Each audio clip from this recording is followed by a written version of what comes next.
Here's a second example of Hess's law, where the reaction we want to determine the delta H for is NO plus O yields NO2. And these are the equations that were provided and their respective delta H's. So I've rewritten the three equations down here below, and I'll go ahead and rewrite the goal here. And so now we can just focus on these equations. Nitrogen monoxide and oxygen are the reactants, and so I'll go locate them down below.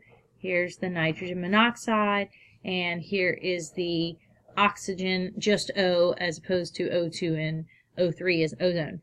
NO2 is my product, and so I'll go locate NO2 here, and it is a product. So nitrogen monoxide is on the reactant side where it should be, so I don't need to adjust for this. This oxygen should be on the reactant side, but we see below here that it's actually on the product side.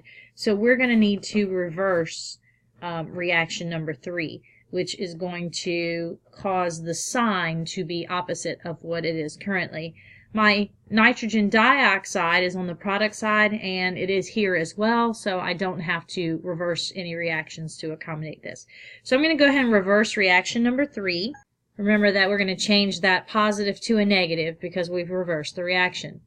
You're also going to notice that here my coefficient in front of nitrogen monoxide is a 1, and it is there as well, so I don't need to change for that. This oxygen should have a coefficient of 1. However, currently it has a coefficient of 2. So I need to get this 2 into a 1, and so I will multiply it by 1/2. But that means that I have to multiply all of reaction number 3 by 1/2 if I make this adjustment. So this 1/2 times 2 cancels and equals 1. And then that's going to put a 1/2 in front of the O2 on the product side, which means I have to multiply my delta H by 1/2 as well. Okay, now we want to cancel out everything that can cancel. You'll notice that my ozone is on the reactant side here, but ozone is also on the reactant side here, and I don't want them to combine with each other, which is what they would do since they're both on the reactant side.